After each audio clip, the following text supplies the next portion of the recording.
இந்த வருடம் கார்த்திகை விளக்கீடு வருகின்ற டிசம்பர் 4ஆம் திகதி இடம்பெறும். எல்லா நாட்களுமே இறைவனுக்கு பிரீதமான வழிபாட்டிற்குரியதாகவே அமைகின்றது. ஆனாலும் இந்த திருக்கார்த்திகை நாள் அதிவிசேடமானது.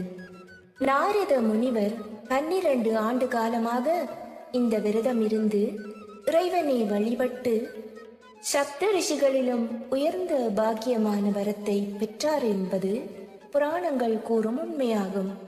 ஆமாம், உலகையே வலம் வரும் சக்தியை நாரத மகரிஷி அவர்கள் பெற்றுக்கொண்டதும் 12 ஆண்டுகால திருக்கார்த்திகை விரத வழிபாட்டின் மகிமையே என்று அறியலாம்.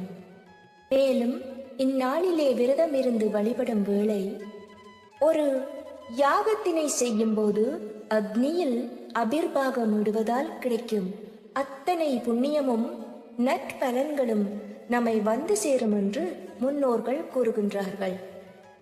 கார்த்திகை மாதம் வந்தாலே காலை மாலை என எவ்வேளையிலும் தீப வழிபாடு செய்வது சிறப்பானதுதான்.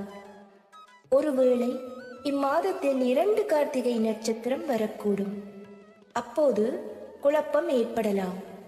2வது வரும் கார்த்திகை நட்சத்திரத்தையே கார்த்திகை தீப திருநாளாக எடுத்துக்கொள்வது வழக்கமாகும். நாம் ஏன் இந்த நாளை பிரதானமானதாக பார்க்கிறோம் என்றால் அதற்கு 2-3 காரணங்கள் புராணங்களும் இதிகாசங்களும் எடுத்து கூறுவதாக அறிய முடிகின்றது.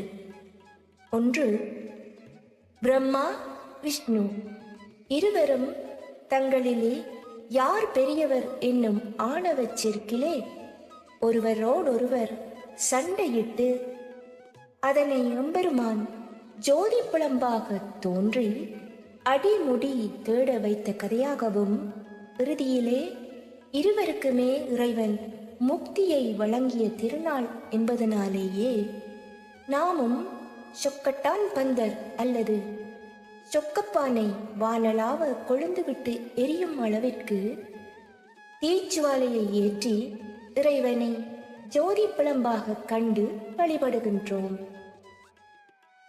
எத்தனையோ ஊர்களில் இறைவனின் வடிவம் அந்த நெருப்பிலே தோன்றியதை பலரும் கண்டு வணங்கியதாக இன்றும் சமூக வலைத்தளங்களில் பகிர்ந்து வருவதை நாமும் காணலாம்.